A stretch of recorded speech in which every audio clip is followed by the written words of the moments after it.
इलाका था। पहाड़ की चोटी पर बसे गांव की तरफ जाने के लिए एक ही रास्ता था।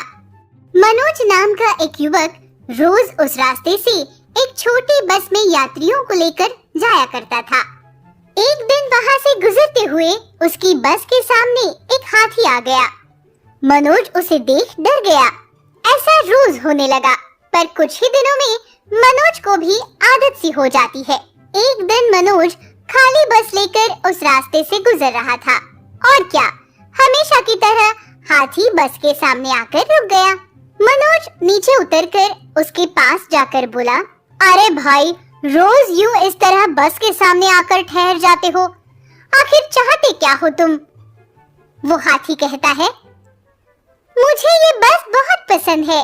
तुम्हारी बस देखकर मैं अपने सारे कष्ट भूल जाता हूँ। मुझे खाने को कुछ नहीं मिलता, भूख के मारे बेहाल हो जाता हूँ, पर ये बस देखकर मैं अपने सारे कष्ट भूल जाता हूँ। इसीलिए रास्ते से गुजरने वाली गाड़ियाँ देखता रहता हूँ। ओह, तो ये बात है, तुम्हें यहाँ खाने के लिए कुछ नहीं मिलता? यहाँ रास्ते, घर बनाने के लिए पेड़ जो काट दिए हैं, हमें खाने को क्या मिलेगा? एक आध बार कुछ मिल जाता है।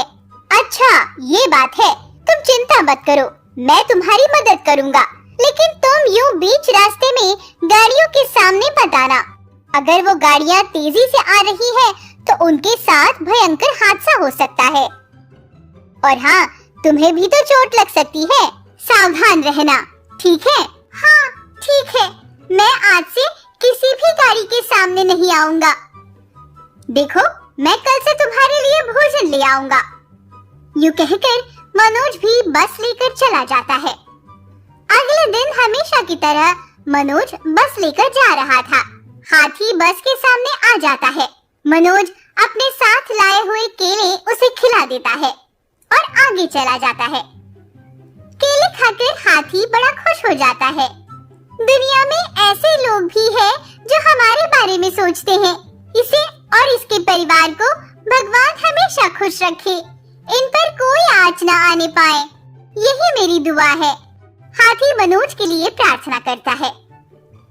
यूं ही दिन बीतते गए। मनोज रोज केले ले जाकर हाथी को खिलाता था। एक दिन मनोज की बीवी उससे कहती है, सुनिए, आप रोज केले खरीद कर ले जा रहे हो क्या? वो बंसी कह रहा था, इतने सारे केले आखिर आप कहाँ ले जाते हो? तब मनोज उसे सारी कहानी बताता है। उसकी बीवी भी मनोज का साथ देते हुए कहती है, ये बड़ा अच्छा काम किया आपने, केले खिलाकर उस हाथी की भूख मिटाई। अगले दिन मनोज केले के व्यापारी बंसी के पास जाकर केले खरीद रहा था। तब बंसी पूछता है, अरे बेटा, इतने सारे केले खरीदते हो, आखिर करते क्या हो इनका? तुम्हारी बीवी से पूछा तो उसने कहा वो नहीं जानती। देखो, बुरा मत मानना, ये जानना मेरे लिए जरूरी नहीं, पर अगर तुम किसी की मदद कर रहे हो तो मैं भी उसमें जुड़ना चाहूँगा। मनोज कहता है, आप सही सोच रहे हैं, और उसे हाथी के बारे में बताता है। बंसी ये सुनकर मनोज को सराहते हुए कहता है, बड़ा ही पुण्य का काम कर रहे हो। ये लो, मेरी तरफ से ये केले भी ले जाओ उस हाथी के लिए। बंसी कहता है, मैं आगे से केले के पैसे नहीं लूंगा तुमसे, मुफ्त में ले जाओ। तब मनोज कहता है, जी शुक्रिया, लेकिन आपके परिवार के लिए पर्याप्त पैसे ना होने पर मुश्किल हो सकती है। आप बुरा न माने तो एक बात कहूँ, जब कभी आप मुफ्त में दे पाएंगे तभी दीजिएगा। बंसी कहता है, कोई बात नहीं, मैं थोड़े पैसों में गुजारा कर लूंगा। इस तरह बंसी मनोज को केले दे देता है। मनोज भी बस लेकर जाने लगता है। कुछ दूर जाते ही हाथी दिखाई देने पर मनोज उसे केले खिला देता है। उतने में बस में सवार एक यात्री नीचे आकर मनोज से कहता है, अजीब इंसान हो तुम, यहाँ हम गांव पहुंचकर अपने काम पूरे करने के लिए सोच रहे हैं, एक एक मिनट का हिसाब कर रहे हैं, और तुम हो कि समय का ख्याल नहीं कर रहे। चलो निकालो बस जल्दी, ये क्या फुर्सत में जानवरों को खाना खिला रहे हो? चलो चलो जल्दी, देर हो रही है। तब मनोज उससे कहता है, आप इस तरह क्यों बात कर रहे हैं? जानवर है तो क्या हुआ, उन्हें भी भूख लगती है। मैं जानता हूँ भूख की कीमत, इसीलिए इसे खाना खिला रहा हूँ। आपको इतनी जल्दी है तो किसी और बस में यात्रा कीजिए।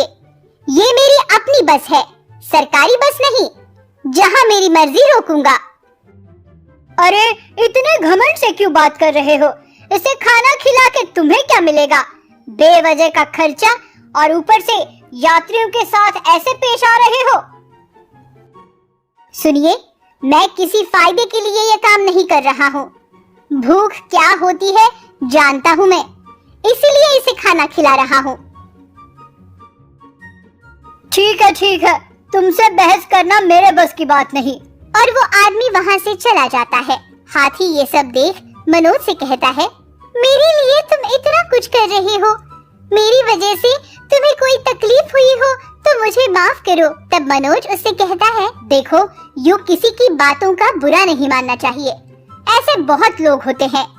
हाँ, पर कुछ लोग दिल के बड़े अच्छे होते हैं। देखो, बंसी ने तुम्हारे लिए आज ज्यादा केले भेजे हैं। मनोज उसे बंसी के बारे में बताता है। ओह, बंसी को तो मैं नहीं जानता, लेकिन उसने मेरे लिए केले भेजे, मेरी तरफ से उन्हें धन्यवाद देना। मनोज भी ठीक है कहकर बस लेकर चला जाता है। कुछ दिन बीत जाते हैं।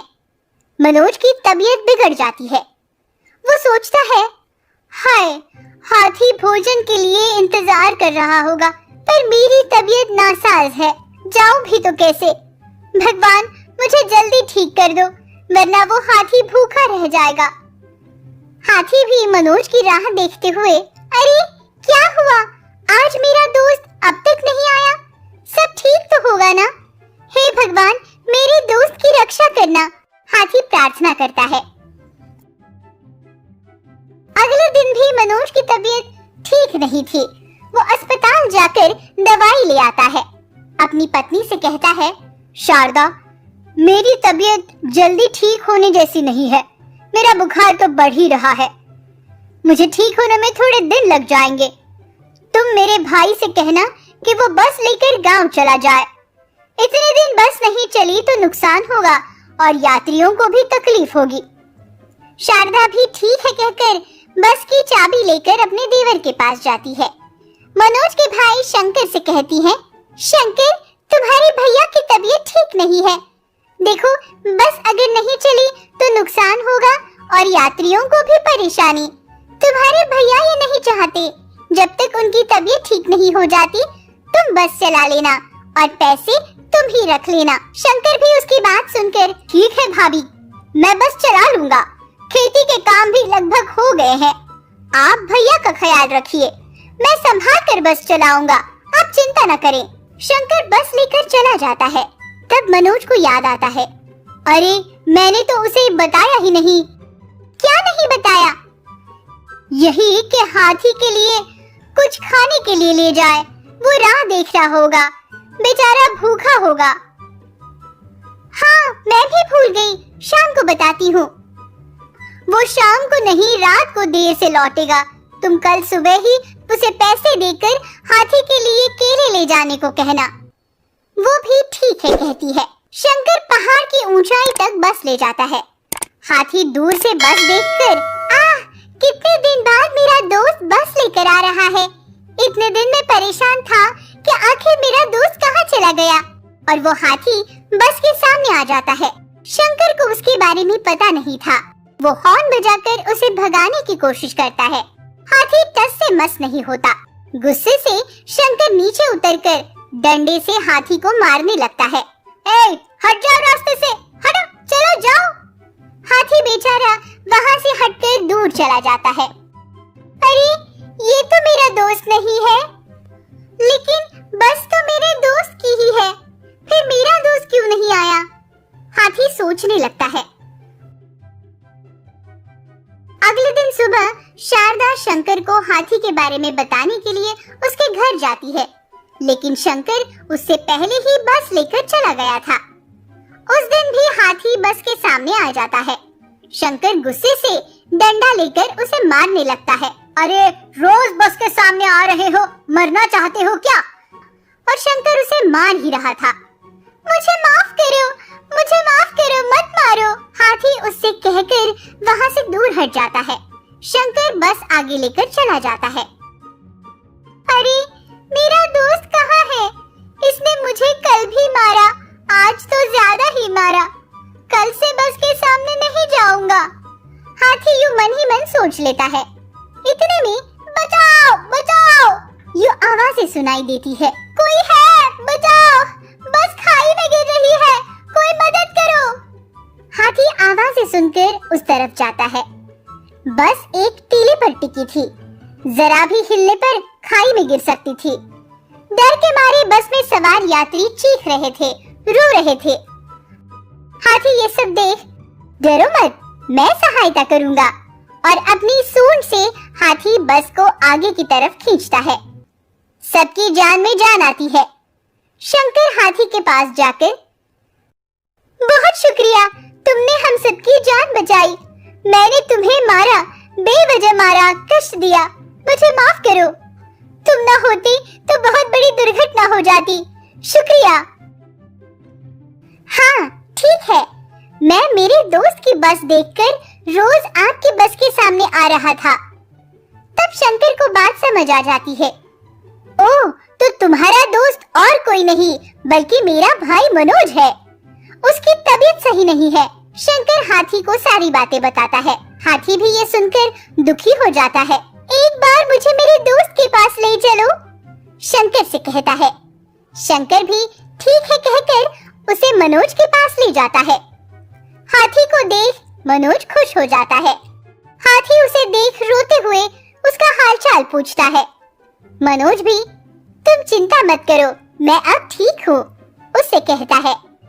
शंकर अपने भाई को आप बीती बताता है। वो पूरी कहानी सुनकर मनोज और उसकी पत्नी हाथी को धन्यवाद देते हैं। तुम ना होते तो बड़ी दुर्घटना हो जाती। भगवान ने तुम्हें भेजा हमारी सहायता के लिए। वो उसे धन्यवाद देते नहीं थकते। तब से हाथी भी उनके साथ उनके घर ही रहने लगता है, वो भी बड़े प्यार से। हेलो दोस्तों, प्लीज़ आप मेरे चैनल को सब्सक्राइब करें, लाइक करें, शेयर करें और अपने आगे फ्रेंडों को शेयर करें। हम आपके लिए ऐसी अच्छी वीडियो लाते रहेंगे। धन्यवाद।